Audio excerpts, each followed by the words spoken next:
The plan tonight uh,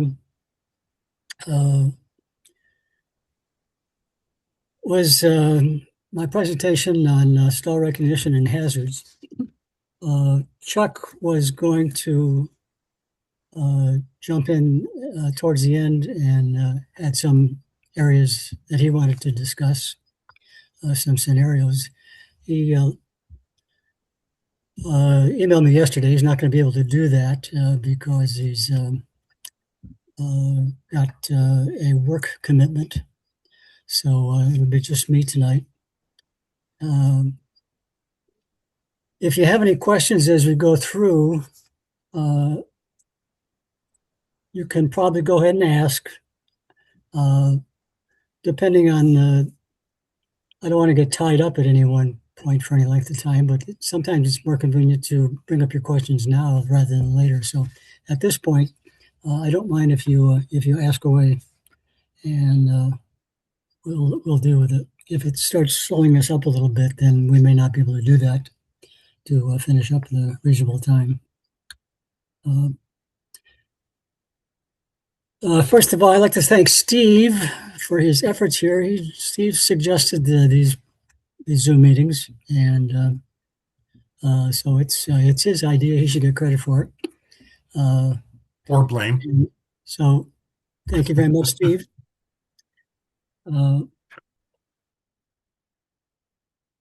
And ideally, if this this is somewhat of an experiment right now, and it seems to be working out pretty well.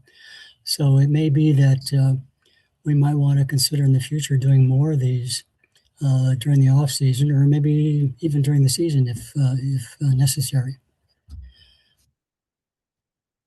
All right, I'm going to start off. Let's go to number 2, Max.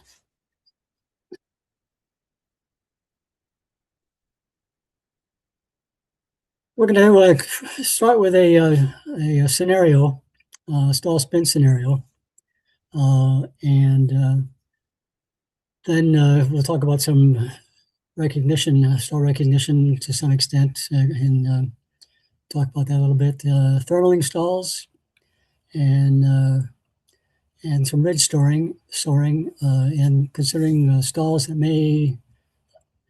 could affect you that while you're on the ridge that you might not normally be too worried about when you're just soaring out in the area. Okay, next one's Max. This is I'm going to read you this report. It's fairly short. This is the initial NTSB report that an accident that happened, and the final is not out yet. So there's a lot we don't know. But normally I won't be reading anything, but I want to read this just so you get all the details. Vero Beach, Florida.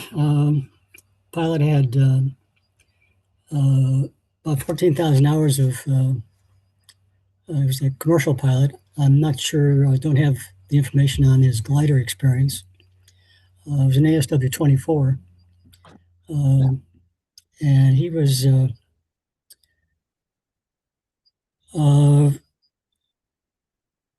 approaching the airport. Is about 1,000 feet, and he entered, getting ready to enter left down for the traffic pattern. It was reported that he appeared to be too slow as he approached the traffic pattern and entered a stall spin.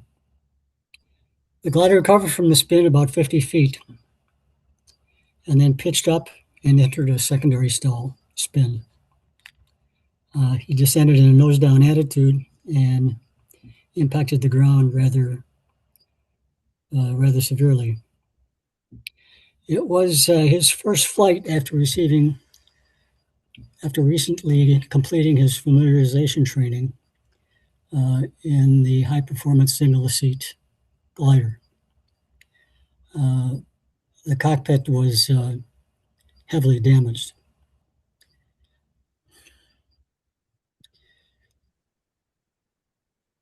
Was he injured badly, or was he alive still? This was a fatal accident. Okay. and the airplane broke up quite extensively. Yeah. Okay, next slide, please. Now, when you stop and think about this, actually, why don't we go back just one, Max? Uh, uh, if you look at this initially with the limited information we have, my first reaction was, how could this happen? It was a rather benign situation, and just the nose down impact was, you can well imagine, after a stall spin and then entering another stall spin, that the impact would have to be fairly strong. We're not going to. I'm not going to speculate tonight on the causes. Obviously, it was a stall spin. Uh, why it happened? Go ahead. Somebody has a question? No. Why it happened? That's pretty hard to explain. Maybe we'll get some better information after the final report is in. But I just want to use this as a starting point for stall spins and how we might confront them or be confronted by them in our own flying. Normally, you would expect some sort of chain of events to occur, although that's not necessarily true in all accidents, but it's certainly a frequent problem. Initially, it doesn't really appear to be the case in this situation, but we may find out later that's not true. Let's talk about altitude here. You can continue, Max.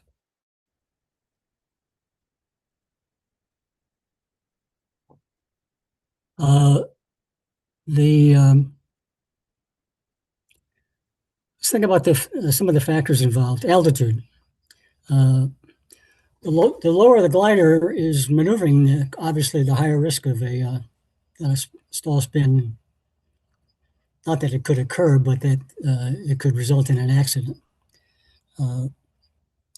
If you were at 5,000 feet and you stalled and were not and allowed it to spin, it'd be more easily corrected by the average proficient pilot.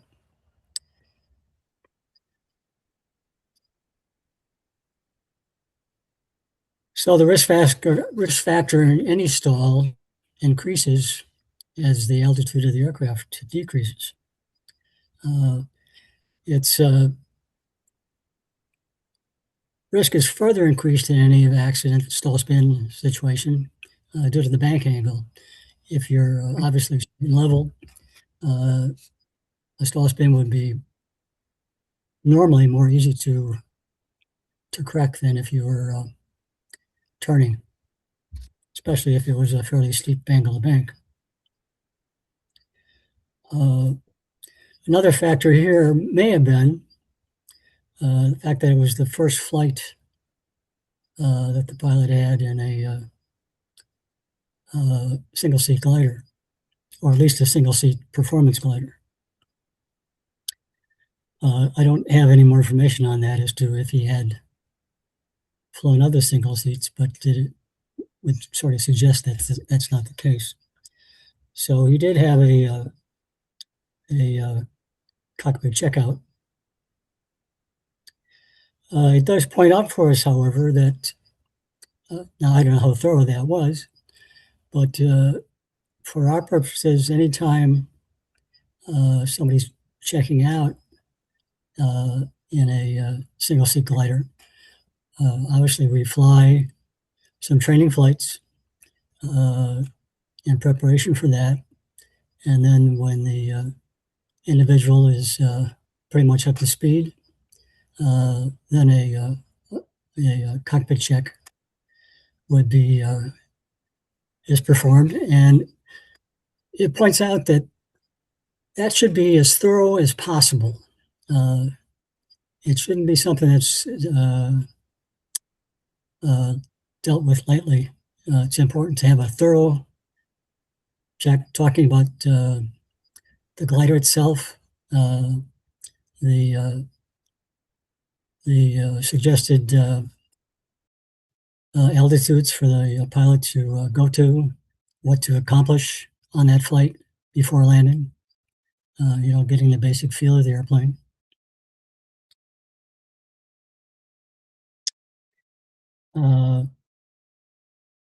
There may be other risk factors. Any ideas about anything? Any other risk factors that I might not have mentioned in a situation like this? Yeah, Go ahead. just because you got 14,000 hours flying a bus doesn't mean you're current in a glider. That's correct. Correct me if I'm wrong, but a lot of the airliners have stick pushers and whatnot, and they never actually do a stall. Whereas a glider is a different animal. And we, as people that are starting off in gliders, they practice stalls all the time, and they're a little more familiar with it. I think the risk is actually higher for someone that's just transitioning from an airliner to a glider without any recent experience in, I'm going to say, lower performance or no non-airliners. You know what I'm saying? Yeah, yeah. Which is why certainly the individual would, as I say, we're going to do some training. I mean, normally anybody who starts off is going to start off in something along a 233 and get the basic checkout. And I'm pretty sure he had a glider rating, so that must have been, we would assume, thorough. And certainly some flights in preparation for his solo in a higher performance airplane. So if the training given in the glider was thorough, then he should be ready to do what he did. But as you say, it's important to make sure that that's done. Let's talk a little bit about low altitude thermaling. There's no indication in the NTSB report that the aircraft was thermaling or beginning to thermal. Now that may have been the case, but like I say, the preliminary investigation is rather brief, so they may find out. There may be more discussion about this later. But we know from experience that this has historically been the cause of many accidents. And this accident demonstrates what can happen if you were thermaling.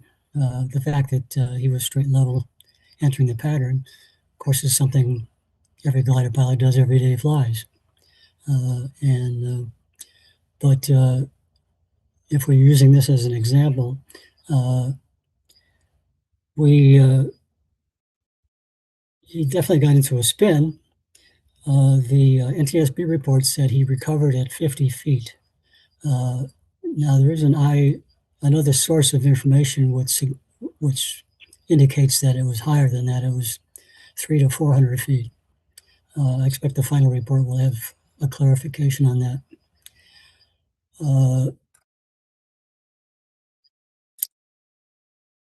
Under the best of circumstances,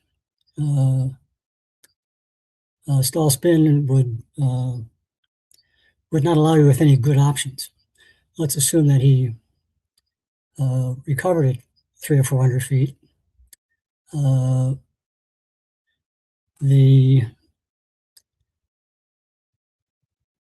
problem is now, if you were to recover successfully, you're not in a very good position in terms of actually landing the airplane, even if you started off on a downwind.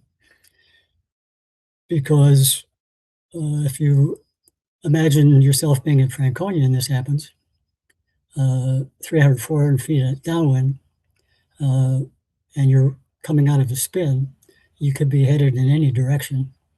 And with the terrain that we have, with all the trees around, there's a very high probability that you're going to land in the trees, and which would allow you very little time at that altitude coming out of a spin in order to at least mitigate that landing in the trees in terms of avoiding picking a spot between trees in order to rather than hitting a tree head on. So you're still in a very hazardous condition, probably. Maybe if you're out in the Midwest, it might be a lot easier. There's fields all over the place, let's say.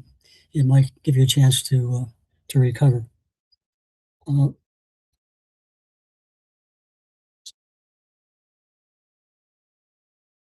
The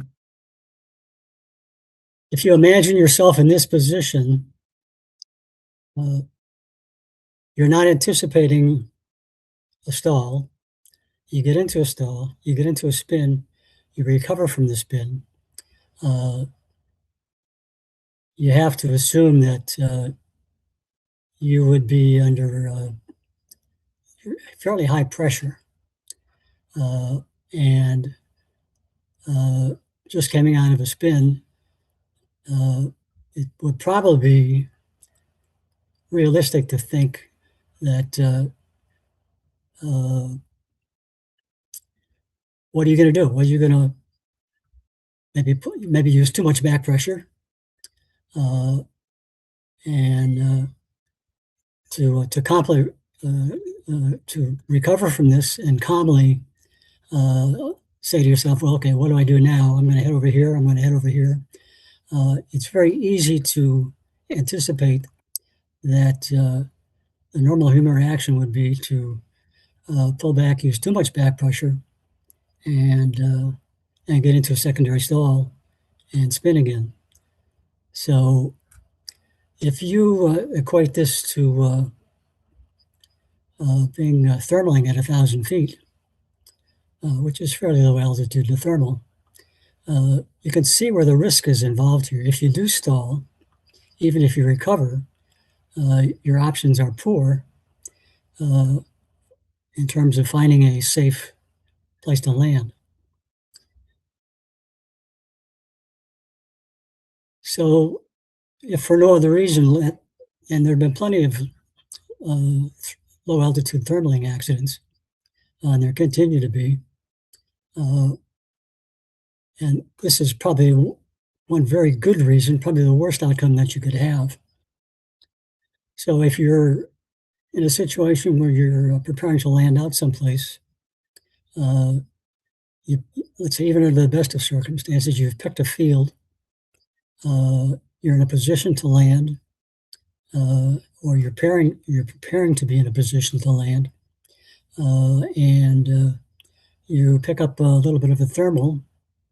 You're attempting to pick up a little bit of thermal before you actually are committed. Then this could happen to you. Same kind of thing. So it's not. This is not exactly a one-off. It can easily be applied to any of us on a situation where you're landing out, which is why you have to commit to landing at some point early enough to do so, and yet not put pressure on yourself to make some kind of a low altitude save. Okay.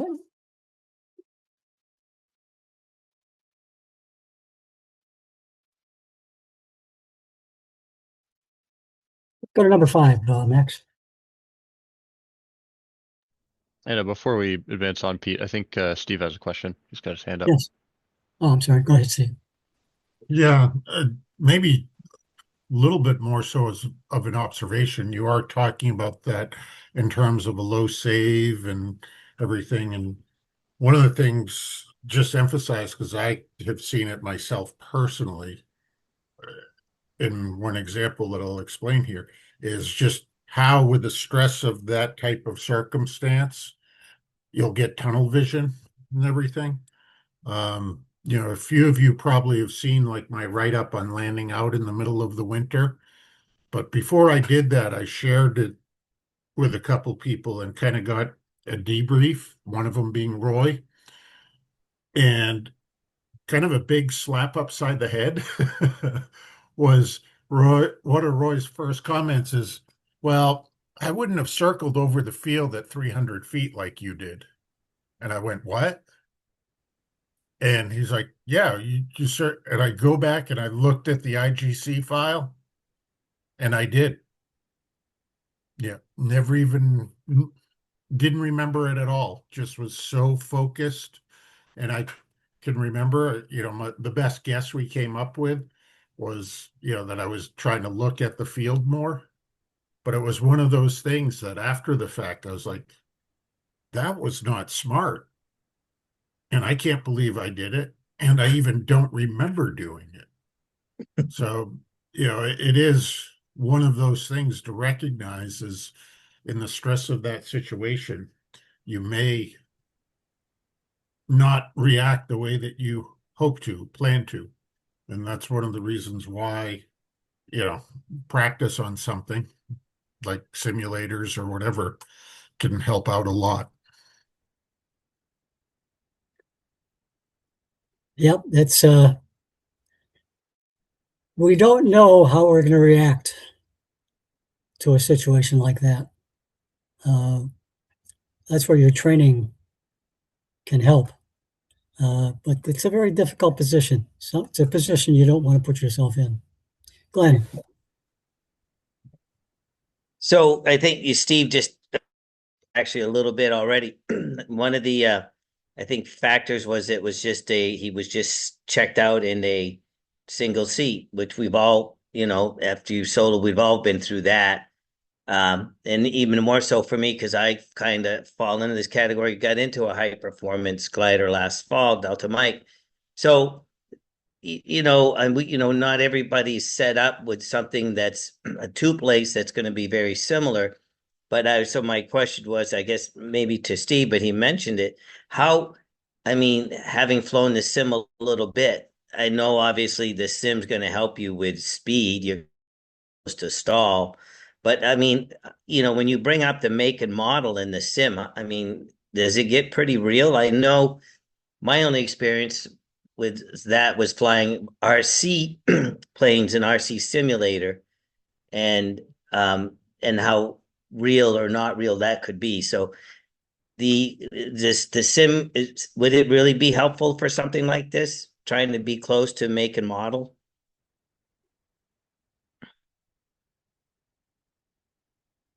I don't necessarily know in terms of if your question is related to, the flight characteristics, how does it feel? Is the type of simulators that we use will not be that exact. That being said, I purposely, like mine, I have tweaked it as best as I can that it's touchy like my own personal glider. You may have noticed that in terms of flying your glider as compared to the simulator. You probably noticed it was very much touchier on pitch control. Yeah, it was. Yeah, which is kind of what my glider is known for, always has been. And I purposely have kind of tweaked it that way.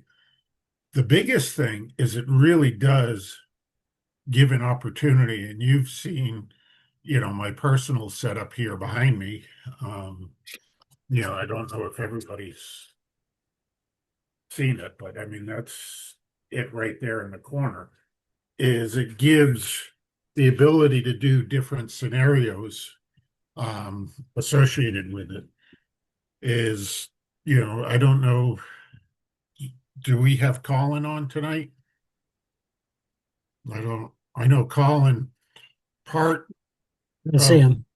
what we were doing for his presentation and also for mine in the future, we spent some time running through a whole bunch of scenarios, and we spent like 2.5, 3 hours. And Colin was flying most of it, but we're trying different scenarios. And after a while, Colin's like, dude, wow. He's like, I haven't had a workout like this, from a decision-making aspect in my glider flying in a long, long time. It's just one thing after another where we were doing, premature terminations of toes, improper configurations on the takeoff. We did scenarios of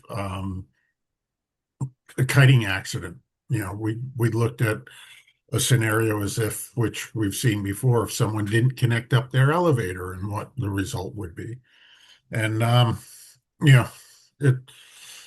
that sort of thing is very, very good, is to run scenarios like this and to see and be able to walk away from, where in real life you may not be able to. Okay, can I have the next slide? Thanks. Everybody knows who Bob Hoover is, I hope. Quite an interesting guy. This is a quote from him. And it's as I apply that to this accident, you can see that what he's suggesting, of course, he's 100% right, but the execution of that might be extremely difficult. So a man like Hoover has done it successfully. The average pilot may not be able to. So it just points out the fact that if you have something happen to you at low altitude, your success rate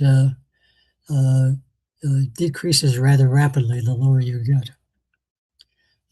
Number 6. Stall recognition. We've all been through this many times in our training, preparing for license, and every student goes through it. I don't want to spend a lot of time on this, but I just want to kind of run through some things very quickly. Possible indications of an imminent stall. Can I interrupt? Yes. The last slide. Easy to say, fly as far into the crash as possible. Physically, what does that mean? Well, imagine you're just paying attention. No, I mean, use this example. You roll out, you're at 400 feet, 300 feet, you've just gotten to a spin. Probably you just scared the crap out of yourself. Yeah. And now you have to land the airplane. Yeah. How many of us can settle down and have the presence of mind to get control of ourselves in order to do that? But ideally, if you could, Okay. you fly the airplane as long as you can to put yourself in a safer position. To give some, Okay. can I give I some, understand. Can I give some specifics? Sure. Go ahead, Peter. I think that means keep flying the plane till it's not moving anymore. In other words, if you're heading for trees, you want to aim between the trees so the wings take the impact. If you're going to hit the treetops, you want to be flying as slow as possible without stalling, because it's better to fly into the trees as opposed to stalling and fall vertically. So those are the sort of things that I think it's referring to keep on flying the plane with those sort of things in mind. Okay. I understand. Thanks, Peter. Fly the plane. Stall recognition. Things that may indicate you're approaching a stall. High nose attitude. That's certainly a possibility. High rate of descent. Significant aft column displacement. Excessive back pressure. That's not a good thing. Nose down pitching tendency. By the time you get to a nose down pitching tendency, you're probably well into a stall. Low airspeed, certainly. mushy controls reduce control authority, especially reduce loss of roll control. That's not a good thing. When you get to that point, then you're definitely facing a possible stall. And buffet. So what I want to point out here is three things. I think the most important would be the last three. Mushy controls at a low airspeed. And if you start to feel some buffet, you are approaching rapidly a stall. Now, we all know that. But of these last three, I think, are probably the most important. So with that in mind, next slide. Before we leave that, Pete, Yes, go ahead. can I just clarify what you had said there? You were Sure. talking about stick pressure. I think it's more important to think about stick position back in the gut. You could have high stick pressure, and it just could be because you're trimmed wrong. So I just think it's might be clearer to think about stick position. And one of the things you also might think about too is the sound noise reducing is another indication that you're getting slower. Yeah, I agree with you. I agree. The stick back in your gut and slowing down certainly should tell you something. Yeah. Well, what can you do? This is a quote, which I kind of paraphrased. And at first glance, it may not make much sense, but we'll talk about it. You want to put yourself, you want the skills and the ability to feel, to be very sensitive what the glider is telling you. So this is sort of theoretical. You don't want to strap yourself into the glider. You want the glider to be strapped onto you. Well, that's kind of a catchy way of saying that. It's an extension of one's own sensitivity in flight. Okay, let's go to the next slide and we'll talk about that.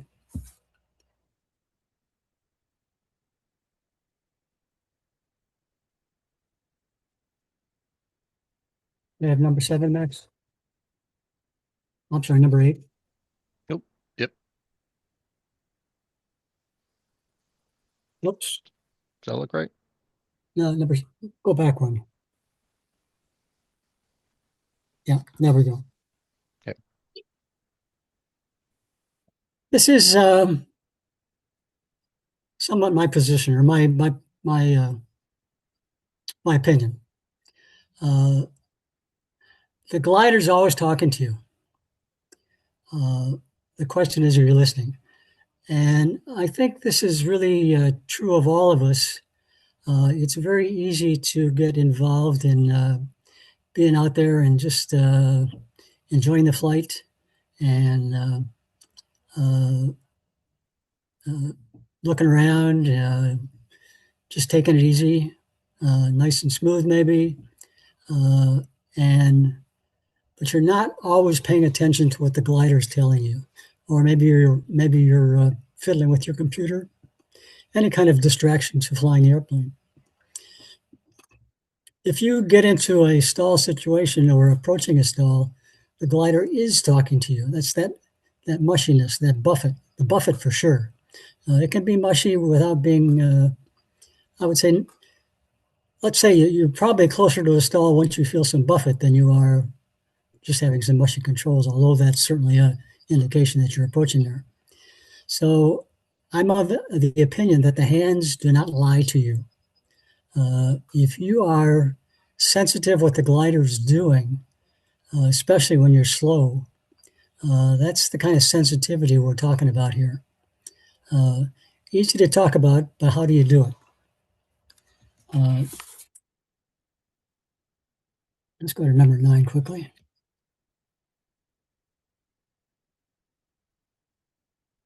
Another guy that most of you are familiar with And I'd say it's true most of the time. You can do a lot of things without the slightest danger until you get near the ground. And now something that you've been spending the last 3 or 4 hours doing, once you get close to the ground, maybe it's not quite as safe. But there are exceptions. So let's talk about that. Before we switch. In terms of what you can do,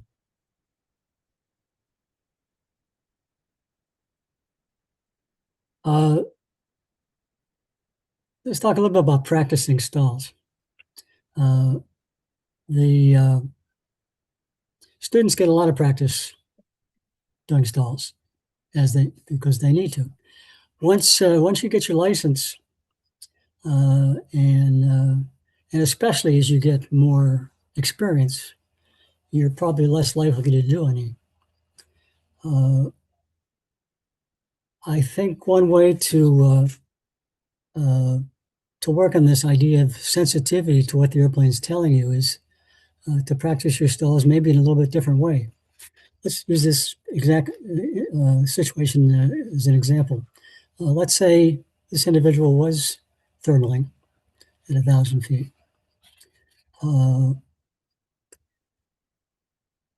If you're thinking about thermaling, but you're not really attuned to the feel of the aircraft and what the airplane's telling you, then the same thing could happen to you, stall.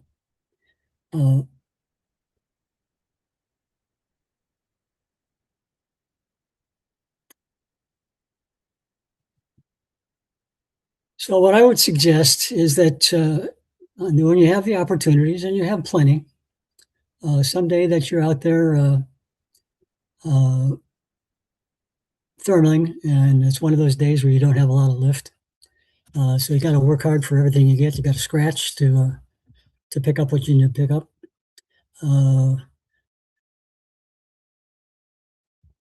Maybe you pick up some altitude, maybe you don't. But at some point, if you're fairly high and you feel comfortable, do your thermaling at say you're going to thermal at your whatever speed you're going to use for your particular airplane. While you're doing that, let's say you're in a 20 or 30 degree bank, whatever you're comfortable with.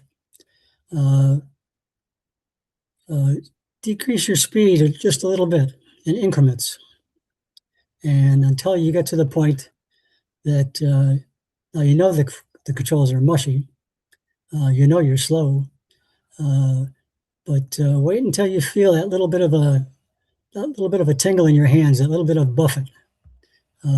Your controls are not moving; it's just that you can just feel it, just getting ready to buffet. The airplane's talking to you, and the idea is you want to ingrain that feeling into your brain so that when you encounter that at any other time, you react to it instinctively.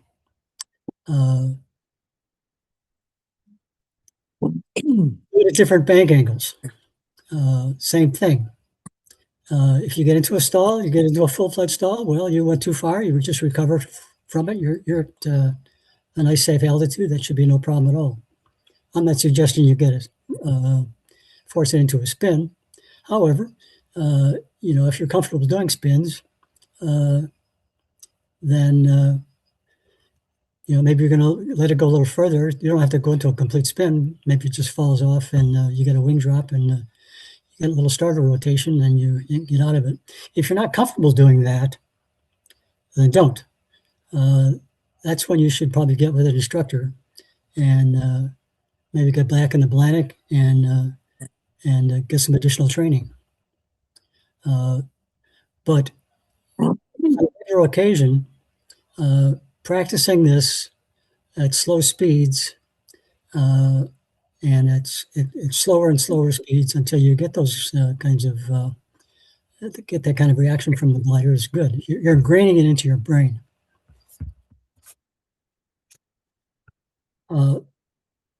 This is not something I recommend with students.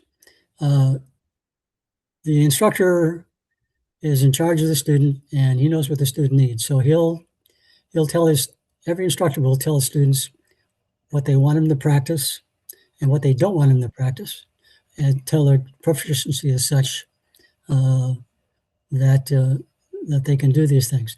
So that's up to the instructor. With rated pilots, it's up to you to determine. It's your responsibility to determine what kind of training you need over and above what might be required by reg. And regs don't require too much. You need a flight review, of course, but not much more. So you should be practicing a little bit, not be very often, but now and then. You want to be finely attuned to what that stall is going to feel like. And like I say, especially at higher bank angles. Do it at 30, do it at 45, do it at 60. You do steep turns. When's the last time you did steep turns in your single place glider? Maybe you do it a lot, maybe you don't. But of course, a stall at 60 degrees is going to be much more dramatic than at a lower angle of bank. Questions? Okay. Yeah, Pete. It's Tom Mason. Just a couple quick comments. You had some generalizations about stalls, saying that, well, it's going to be a nose up, it's going to be slow speed and nose up, and of course, speed and pitch attitude has zero to do with any stalls. So that was I just wanted. I was just sitting there going, gritting my teeth this whole time. So the relationship really is it's angle of attack and it's pitch and bank. There's relationship between the pitch and the bank, which is your angle of attack. So you started toward the end. You touched on it a little bit, like the high speed, like a 45 or 60 degree bank. Absolutely. But you could stall with the nose down 20, 30 degrees if you're coming out, if you're doing a buzz job or whatever, or you're doing something, pretty foolish, or for whatever reason. Let's say you had an upset. Somehow you got into the clouds. Now you get the thing pitched down, and now you're pulling back. The nose still could be down 20, 30 degrees, and you could stall. So you had some generalizations that didn't go well with me. I didn't want that to, for the lower experienced guys to hear. So there was that. And then the other thing is about practicing stalls. The minimums, is 1,500 feet above the ground. It's minimum. But again, we all have I'm safe. Well, maybe some students shouldn't be practicing, much below 2,000. It all depends on how comfortable they are. Of course, the regulation is any aerobatics or maneuvers like a stall 1,500 above the ground. So those are just some of the things that I was. I've been sitting here gritting my teeth, like I didn't know how to unmute it, but I did want you to, go on, and you did touch on it a bit as far as the steep bank. In other words, the wing is loaded up, and yeah, it'll stall. It'll stall at red line if you load up the wing. Thanks for the clarification. You can stall at any speed. You can stall at any pitch attitude. There you go. In terms of the students, that's up to the instructors. This is not, as I say, this is not suggesting that students should go out and do this. Their instructor will tell them what you will tell them. You'll tell them what they can do. You'll tell them what you don't want them to do. In terms of the altitude, you'll tell them what you want. You'll talk about that. You probably spend a lot of time talking about that. I'm speaking mainly towards any rated pilot. But what you're saying is correct. Absolutely. Yeah. I agree. What Tom is saying is correct in theory, but in reality, most stalls occur without these extreme high-speed stalls. It's typically a lower speed that this occurs at. But he's certainly correct about the angle of attack is the issue. But, yeah, and then another scenario for that stall would be, let's say you're on base and you get distracted or whatever reason, or you have a tailwind from the west, you're landing to the north, and you overshoot final, and so now you crank it into a wicked bank, and let's say you realize, oh my gosh, I'm going fast, and you honk back on it. Now you load the wing, you get a steep bank, and let's say you're pushing with right rudder because you're turning left. I mean, yeah, you're doing I'm sorry, left rudder. So you're cranking it around. So now you're trying to cheat, trying to get the thing to turn. So there's all those factors. That's a real typical stall spin scenario close to the ground. And then in addition, now you got that also the wind gradient. So you might have stronger winds down low than up above. I mean, so stronger up above than down low. So now you got all those forces going against you, causing that stall spin. Okay, yeah, I didn't. I moved through that kind of quickly. In some of these areas, I will. Okay. A lot could be said that we're not talking about tonight. Sure thing. Let's go to number 9, please. Max. It looks like Steve Oh, has I a got comment to add as well. Oh, Steve, go ahead. Yeah, two super quick things. Number one is recognize what a student is going to go through in their certification process is different how it may happen in the real world.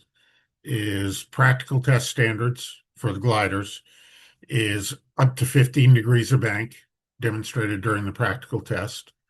And if I had $1 for every time I asked somebody to do a stall with a turn on a practical test and got the reply of, my instructor never showed that to me, or I've never done that before, that sort of thing, we'd have a good party at least at the club because I would have made enough money. And I might do this. I don't know if Max even remembers. I know this was one of the things when I checked Max out right after he got his license. I asked him to do some stalls with 45 degrees of bank. And we talked about, stalling the aircraft in a more accelerated fashion, secondary stall, stuff like that. And, it was typical. His reaction to me when we got on the ground was, wow, I never realized, that's what it was like and that's how it would happen, so forth and so on.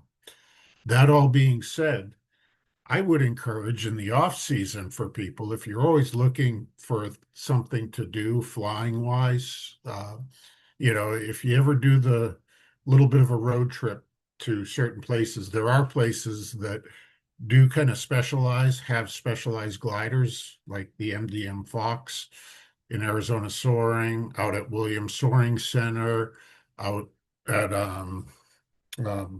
what's their names in Warner Springs, California has it also. And then I was looking, there was somebody else that was doing aerobatics that's showing up commercial with an L13 AC now operation. But that's a terrific thing to go do and take that opportunity. I don't know if we have anybody here online that has done it. I know Mike Palma went this winter out and flew the MDM Fox just to get experience on these sort of things. And it really does give you a lot more insight. So I would encourage that for any of our members in the off season. Thanks, Steve. Okay,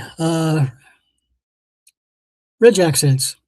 There was one that I heard about recently that I had not heard of before. I don't know much about this, but it was it happened. I guess I'm guessing it 20 years or so or more ago. I don't know, but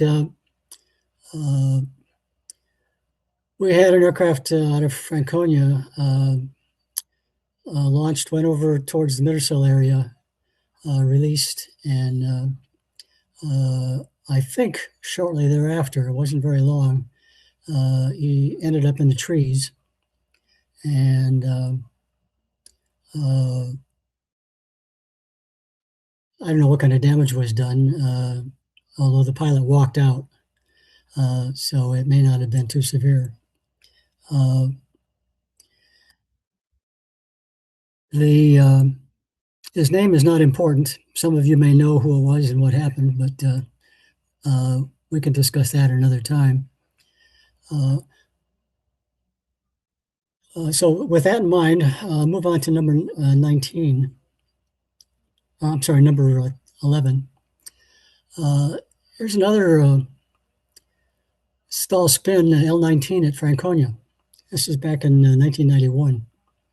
And the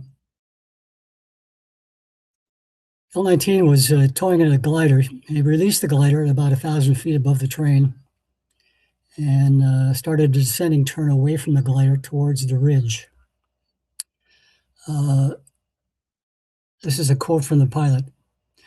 I started to pull back on the controls with no response. I pulled hard and went into a spin. Well, I guess that's exactly what you do not want to do. That's why this, call it the sensitivity that was mentioned in that quote, is so important.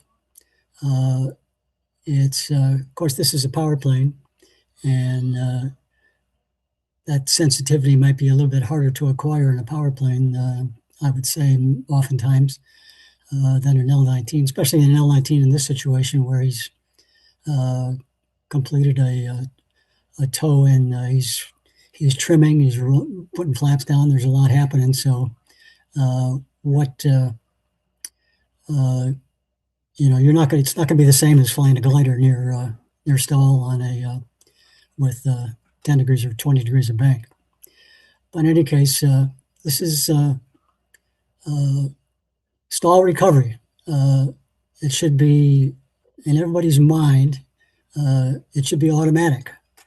And I'm not going to go into the procedure, but here's an example of where everything was done.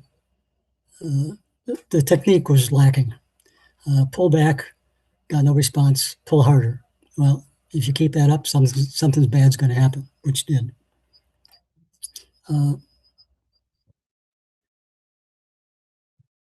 So with that in mind, those two in mind, let's go to number 12, Max.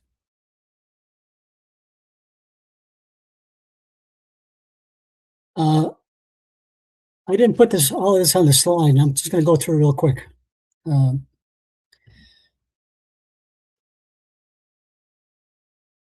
Got to thinking about the situation.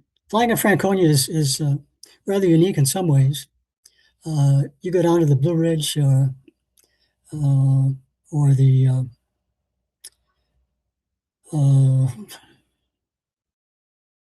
what's the other range down there? I forget offhand. Allegheny. Allegheny. That's it. You get on there, you can fly for miles and miles. Fairly easily on a good day, although there are gaps in the mountains. But for one of the reasons they have the such long, or able to have such long flights down there, is just the nature of the mountains. Franconia is different, as is a lot of New England mountain areas.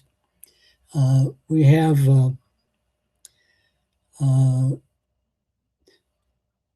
just looking at a Google Maps, and I counted six, at least in my mind, 16 distinct areas where you might be thermaling, ridge soaring, working. And very quickly, you got along the south. If you go from west to east to west, you got that. There's a spur off of Lafayette on the north, kind of northwest. Then you have the area towards the AMC huts and Eagle Ridge. You got the notch itself. Normally not a place that you want to be, although sometimes you can find some decent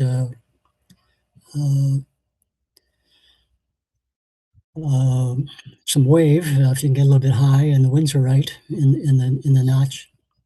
The area south of Franconia, I'm sorry, south of Lincoln, Lafayette, is not quite as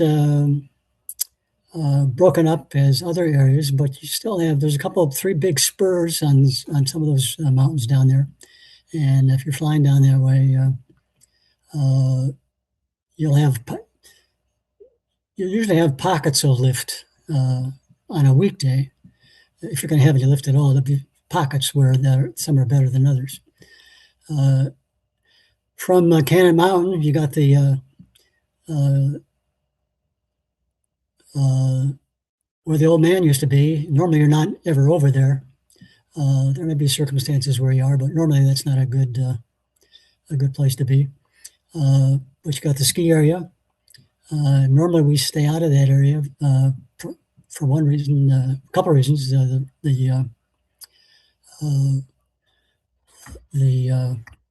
gondola we try to stay away from, and generally the winds aren't such that they provide good soaring there.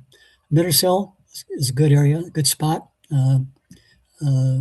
especially for low altitude.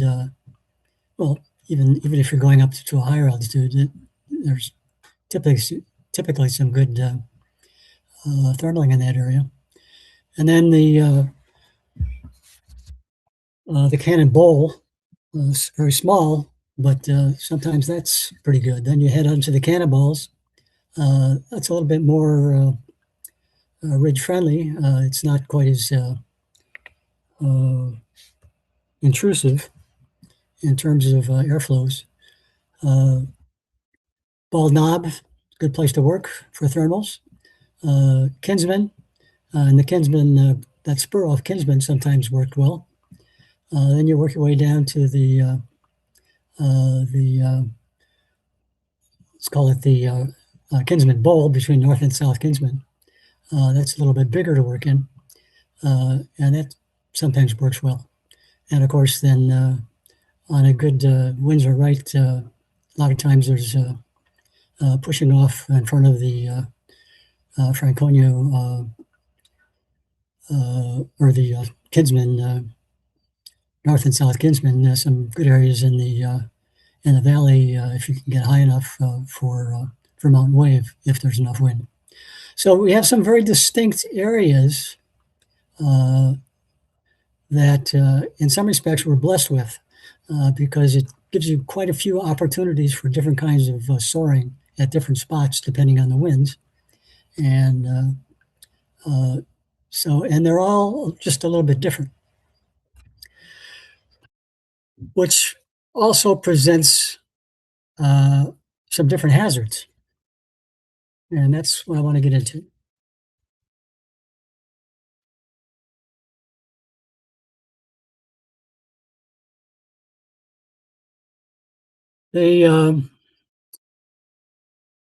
So this irregularity in the mountain range is what makes Franconia a lot of fun sometimes. The lift and of course, the turbulence encounter on any given day can vary considerably with the depending on the wind direction, the velocity, whether you have thermals bubbling up near the ridges. Sometimes, even on a strong thermal day, those can be broken up by the winds. Sometimes there's little or no wind, and then we were relying on the thermals produced by the ridge to get us up higher. So flying along the ridge is usually quite variable. Very rarely do you have a day where you can just cruise back and forth, although sometimes that happens, but it doesn't happen often. So if you're going to be working there, you'll find pockets of lift, and typically you'll work by scissoring back and forth, maybe doing figure eights, maybe doing some even oblong circles. Now, of course, that has its own hazards. That can be done if done correctly, but keeping in mind that any circling that you're doing, what wind there is always going to be, well, I shouldn't say it's always, you're up there because it's probably pushing against the wind, pushing against the ridge. So that in itself can be a danger. But there's a variety of techniques for staying in those areas of lift. And I'm not getting into that tonight, but we all know it. Let's go to number 13, please. Stall speeds. I just threw this ASW 24 in here because that was the accident we're talking about. Stall speeds, they're going to increase with their angle of bank, and doesn't make a difference what kind of glider you're flying. It's going to be these percentages will be correct. So if you're ASW 24 stall speed is around 37 knots. These numbers are not exactly correct, but they're close enough for our purposes tonight. At 30 degrees, it's going to increase to 40. That's 7.5% greater. 45%, 45 degrees is 18.9% greater. That brings us up to 44. And 6-degree bank, your stall speed is going to be somewhere in the neighborhood of 52 knots.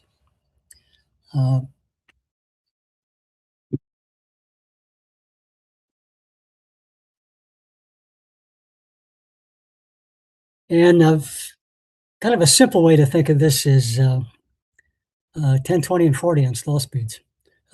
Even if you have completely forgotten what those speeds are, and you should know what they are. You should always know. Whatever airplane you're flying, you should know what these speeds are, because it's not really good enough to know what your published stall speed is, because you're not always in level flight. So you should have a pretty good idea what the stall speeds are at these other angles of bank. Depending on the airplane, it's more or less important. If you're flying a 233, airplane is pretty forgiving. But like any other airplane, if you push it too far, it'll stall. We all know that. Stall speeds and angle of bank. I'm sorry. Weight is also a factor. If you're flying a single seat, your weight doesn't vary too much normally, unless you're carrying water, which I don't think any of us do here. But that has an effect. On the two-seaters, obviously, your weight depends on how many people you have, and if you got a heavyweight and a couple of heavyweights, that can be significant. So that changes the metric.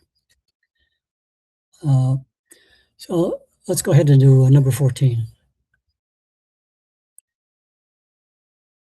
Maneuvering on the ridge. That Mittercell accident, like I say, I don't know too much about it. I was talking to somebody who mentioned it to me some time ago. But it appears, well, let me back up. Anytime you're going up to the ridge, on a low wind day, it's probably less important. On a day where the winds are fairly strong, it's probably not good technique just to get towed right to the ridge without knowing what the circumstances are up there. You have a pretty good idea what the winds are, but they may not be exactly what you think. And it depends, it changes from day to day. Let's say there's 25 knots of wind. Well, depending on the direction, that could give you a variety of different situations in terms of what you're going to find. So, generally speaking, you want to fly up the ridge at about a 45-degree angle until you're familiar with what's up there Your experience will help you somewhat. You'll have a pretty good idea just based on what you know, but it's the most conservative approach is to enter the 45 wherever you happen to be entering the ridge area, and to kind of get a feel for what you have to encounter there so that you can plan accordingly.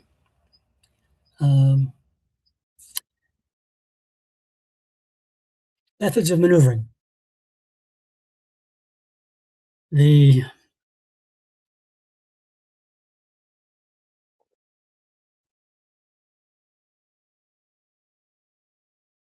all tend to,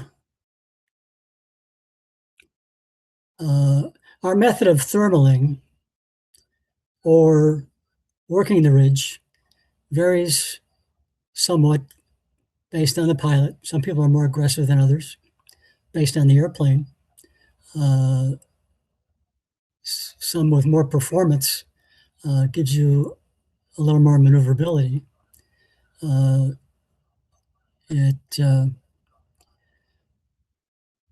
So you may, let's say you're working over at the, you're going to work in the cannonball. That's not very big. And so how far away from the ridge are you going to be as you're maneuvering through there? Are you going to be a couple 100 feet? Are you going to be 500 feet? There's a lot of different techniques and styles of how we do that. The Lafayette Bowl works very nicely sometimes. If you can, say in a ASW24, which has nice performance, like many of our gliders do, you can go over there and you get over there at 3,000 feet, depending. All depends on the winds and everything else, but you can, on some days, you get over there at 3,000 feet, and you can work that bowl and work your way up. And that works fine, and it's quite safe. There are days that 3,000 feet might not be a good idea to be over there. So you're working that bowl, and here again, how close in are you working? The closer in you get, the better the lift tends to be. So, you may be able, what one pilot does is not the same as what another pilot does. So that might require more maneuvering. You may, instead of, you may be in there making, working the bowl at 30 degrees as you turn away from it. Maybe you're at 45 degrees. Maybe you're at 20 degrees if you're further apart, further out.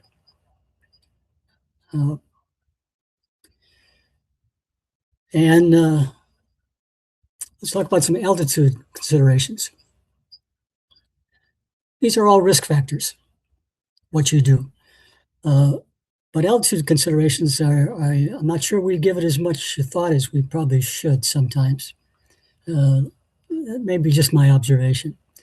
If you're over at the cannonballs and you're working along the ridge, let's say you're just straight and level. You've got some light lift and you're cruising along there. And what speed are you going to use? Are you going to use mid-sink speed that you use maybe when you're thermaling out in the plains someplace? Or are you going to use a higher speed? Well, part of that consideration is how far away are you from the ridge? Let's say you're at 300 feet. That's just an arbitrary number. If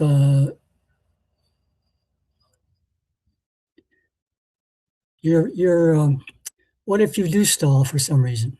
What is your plan? How are you going to get out of it? Well, think about this. You're 300 feet. You're below the ridgeline. Everything's fine. The airplane stalls.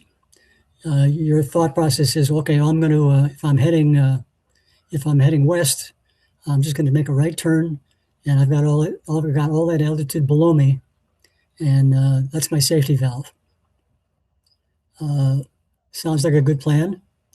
However, what if you don't roll to the right or are able to turn to the right? Maybe maybe your plane is starting to roll to the left and you're not quick enough to catch it. Where are you now? Well, you're probably in big trouble. So while it might be quite fine to cruise along the mountain range down south, of course, likely you have plenty of speed too. But so that the speed that you're flying should depend on the winds and it should depend on where you are. So in that situation, maybe it would be safer to be 500 feet away from the ridge or 1,000 feet. These are just numbers I'm throwing out. They're not something that anybody should be thinking about using. It's up to you. The further out you are, the better you are. But you should have in mind the fact that if you get in trouble, it may not go the direction you want it to. And if it doesn't, are you going to survive that? If you're 300 feet away and the airplane rolls towards the ridge, I don't know what your percentages are, but I don't like them. I don't think they're very good. Same thing with flying above the ridge. Let's say you're 1,000 feet above it, or even 500 feet. You're directly above the ridge. What happens then if you stall? Well, if you go, if you roll downwind, you're not going to like that because you're not going to be. Not only would have to recover if it from the stall, but now you're going down on the wrong side of the ridge, the downwind side. If you go the other direction, chances are you'd be okay. But you don't know where you're going to end up if you actually get into a spin. You're going to try to recover as soon as you can, and you could be going any direction when that happens. So is 500 feet enough? Maybe. Is 1,000 feet enough? Probably. Certainly better. But those are things that you should be thinking about. If it stalls, what am I going to do? Speed is life. That's been around for a long time. And that's the next thing to talk about. Let's go ahead and switch to the... a couple quick things I want to mention. A couple other accidents. I'm just going to touch on this very briefly. A couple accidents that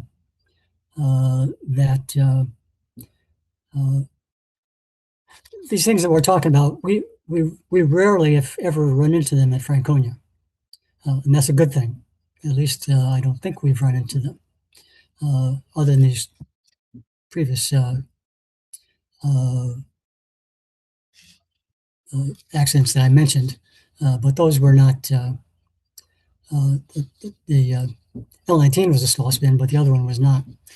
There was one in Ely, Nevada, a few years back. It was an ASW 27, and it was a pretty windy day. There were low-level wind shear alerts, and he had a full tank of water. And shortly thereafter, supposed to be a good thermal day, and shortly after he got off tow, he crashed. And the NTSB report was had 23 pages of weather data, and the final report was 10 pages long. So it was quite a complex situation. Highly experienced pilot. So if that can happen to somebody with that kind of airplane, with the kind of experience he had, we're not immune by any means. So considering how we fly our airplanes on the ridges we have, is we can't get complacent. You can never get complacent, not for a second on the ridge. If it's not what I'm talking about, it may be maybe a midair. That's so. There's you can never get complacent or take your mind off flying for a second when you're on the ridges.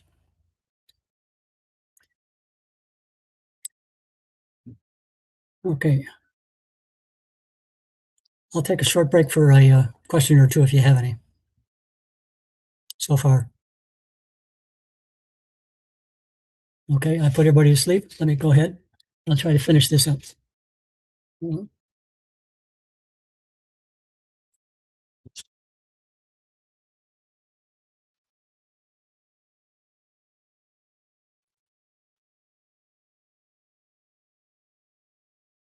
Okay.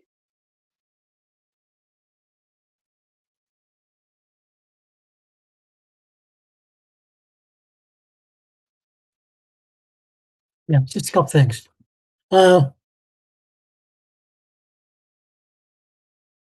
This brings to talk about Hoover's comments again. Here's another situation. If you're in a up there on the ridge and you get in trouble,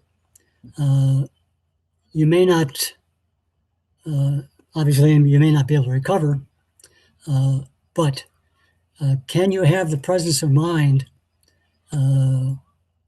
to if you get into if you do stall, you're going to go in the trees. You don't have much time to make many corrections, but can you mitigate the crash at all? Going to be very, very difficult to do, and you're only going to get one chance. So let's talk about the speeds that we want to be flying with. If we go back to the stall speeds,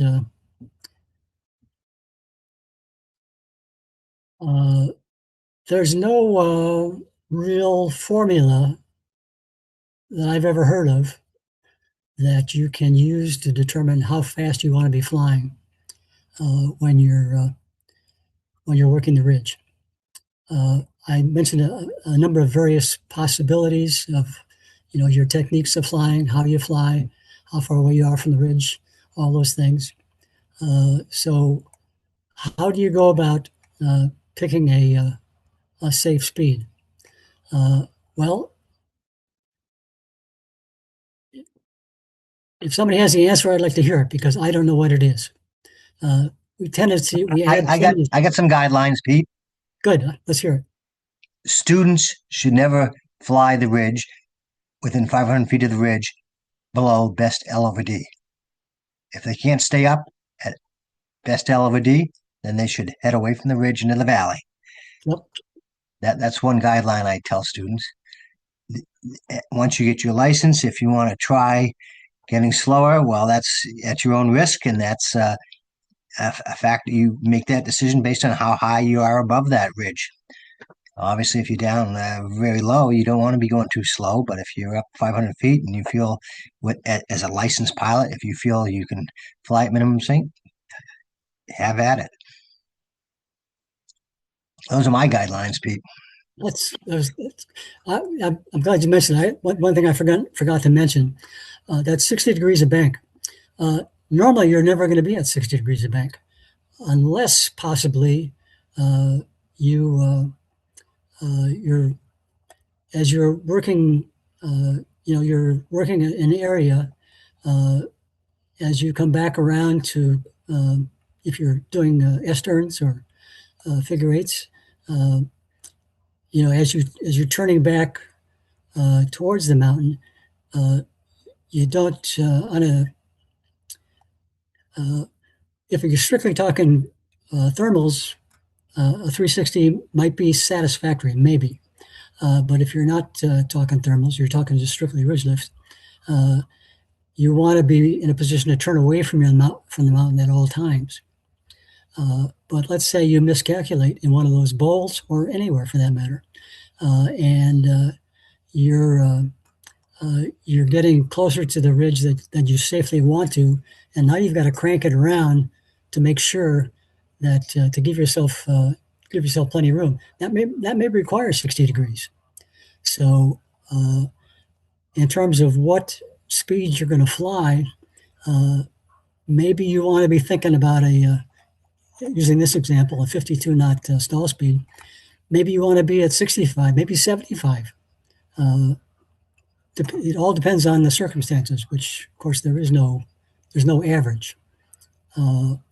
So that was the main point of what I want to talk about here is consider the worst case situation for you at any one time.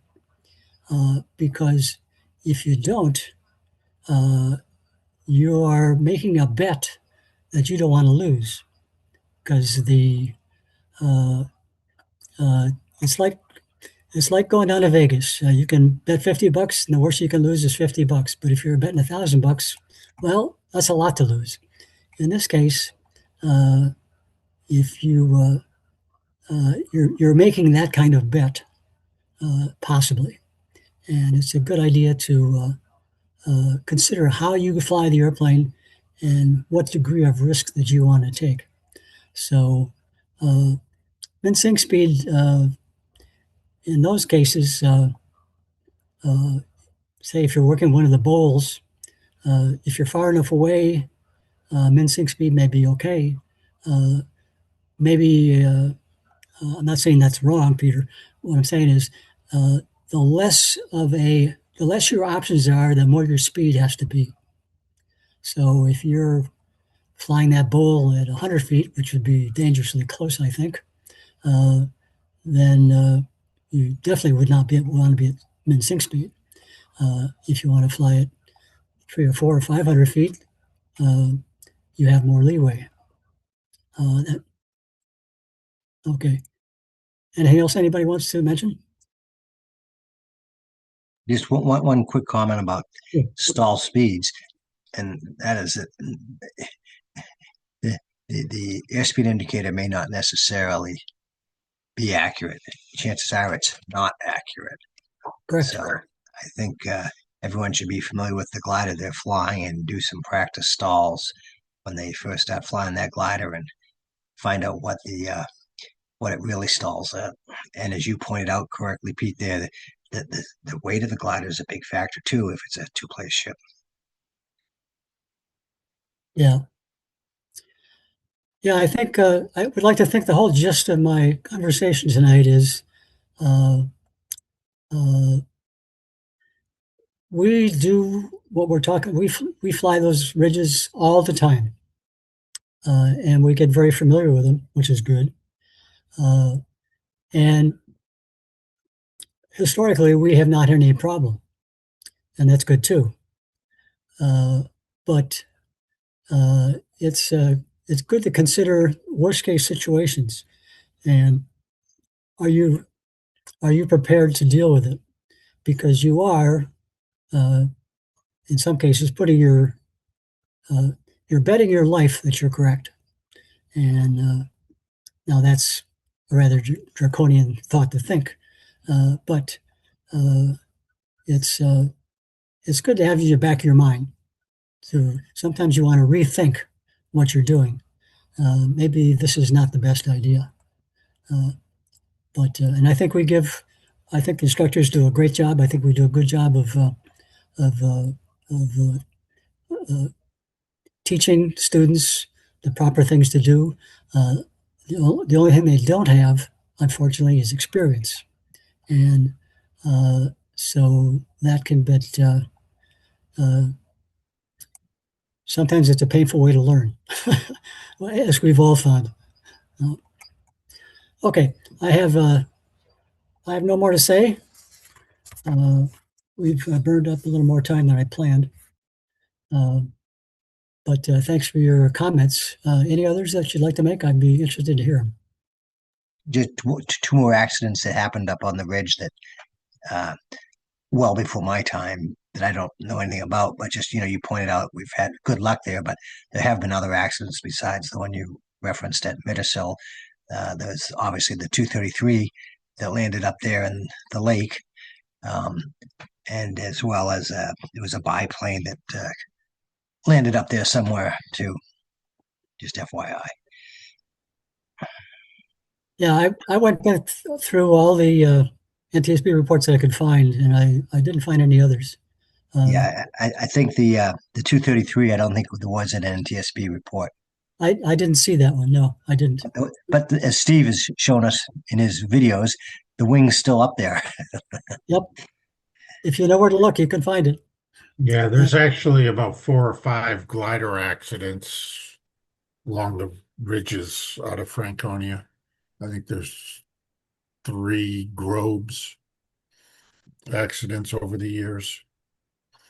A There, couple of 126s. I found 4 Grove accidents going back, well, as far as I could go back. And I didn't find any that were connected with the ridge. However, I don't think, I think they were mostly. Yeah, we had a Grobe put down near the cannonballs. I didn't see that one. Mittersill. Actually, this is back in the 60s, but the very first day that Franconia opened as a commercial operation in the late 60s, they put a 126 on the ridge on literally day one.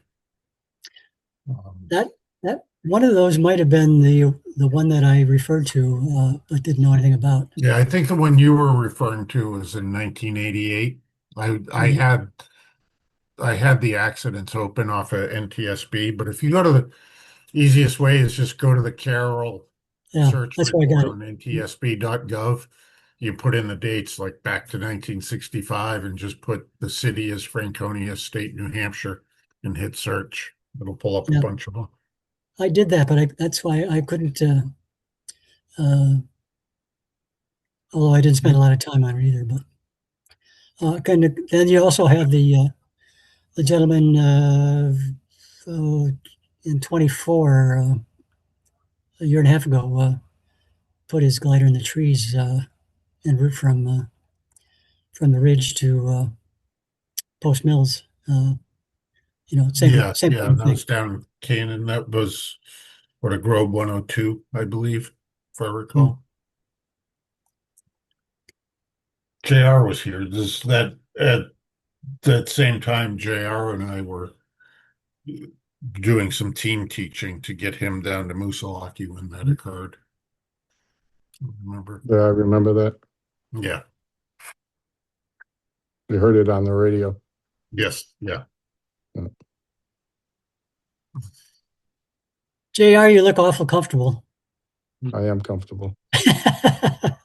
I we were supposed to have today off, and then the boss said, well, I'd really like you guys to pick us up at this local airport. And it's in the mountains of Canada. It's, 14,000 foot mountains and, 8,000 foot overcast. So he wanted us to go take a look at it. He was worried about fuel, but hey, take the jet and go up there and take a look, see if you're comfortable with it. I can tell you right now on the phone. Yeah. So we flew up there, and as we rounded the corner in this valley, it was snowing and low clouds. We said, "Fuck this," and turned around, went back home. We gave it a try. Maybe it was a test. Okay. Yeah. Any other questions, comments? I see a hand over here. Yeah, I came in a little late. Were you guys talking about possibly getting credit on wings for this? Yeah, or? yeah, I'm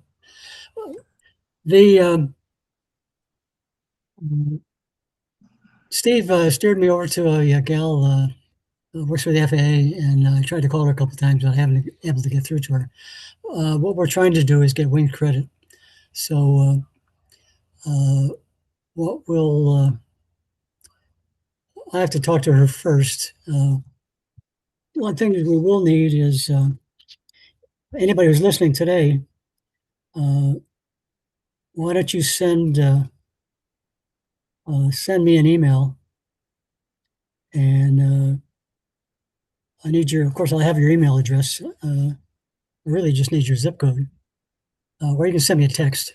Uh, if I don't have an email from you, I'll need your email. So the email address and text and full name, and I'll put that on the list. So uh, if we can put you in for credit for it, we'll do that. If you don't want the credit, then don't bother giving me the information. Thank you. Anything else? All right, last chance.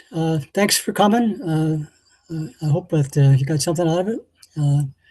Steve is up next week. Steve, anything you want to pass along to us? Yeah, the first and biggest thing I would say is do watch for the emails.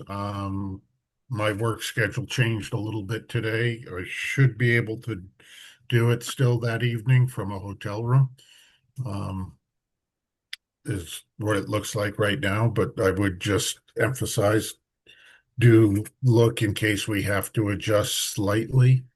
What we are going to take a look at is kind of launching procedures a little bit, but more so oriented around launch safety and the different things that we may do, whether it be ground crew, pilots, tow pilots, that we may do that increases risk without recognizing it, or things that we can do to increase our safety with very little effort.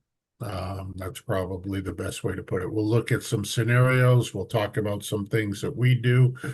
I would emphasize, I always do advocate. It's just a good, very baseline, basic refresher. If you have not taken the wing runners course on Soaring Society of America, or for the tow pilots, the tow pilot course, I always advocate to do that on an annual basis, just to remember what the signals are.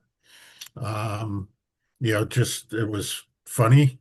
This past Saturday, myself and a DPE were flying, and we were discussing things, and we decided, okay, above 1,000 feet, let's take a look at what happens if the dive brakes are cracked on tow. Do they pop open? What happens with the change in the speed and all of this? And the DPE decided, you know what? I'm not going to tell the tow pilot we're going to do it, because I want to kind of see his reaction. Bright young kid. I did his commercial check ride a few years ago. And after we got to the point that the dive brakes were fully open, all of a sudden we started to see a small little wave of the rudder. You could tell that he was just very hesitant, and took him a little while to recognize what was going on. He towed us a ways with the dive brakes wide open, but he finally did pick up on it. Yeah. Other things, what does this mean? You're sitting in your glider and ground crew does this to you. What does it mean? Why do you want it? We had an event or two at our club last year that could have ended up in bigger tragedy because of some good catches by ground crew, which is absolutely terrific. People start brand new, but how important it is. You're part of the safety right from the beginning in the club, and we do appreciate that. So that is the plan for next week. I look forward to seeing you there. Good. You sent an email about an accident a couple of weeks ago. Could you give us just a short? A couple weeks ago, or I sent one Yeah, earlier yesterday. today to just the instructors. The accident was a couple of weeks ago. Yes, yeah. There was an accident at a wave camp that takes place every other year. It's kind of interesting on multiple levels. The very basic premise I would put to it is, what's hope is not a strategy. Don't hope that the wave is going to work. Don't hope that you're going to get thermals. Have a plan. Have a plan A, have a plan B, have a plan C, and be ready to execute any and all of them.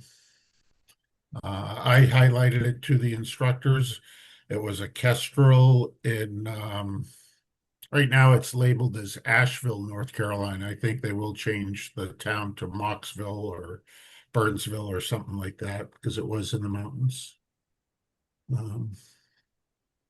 But it will be interesting to take a look at in the future is basically what I can say right now. And it has impact on us as instructors with low time transition pilots, especially, and also has impact for us and everyone else at the wave camp.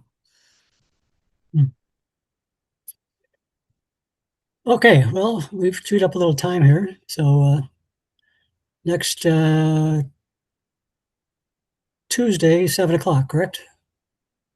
That is the plan right now. Okay. Thank All you, right, everybody. Pete. Thank you very much. This was good.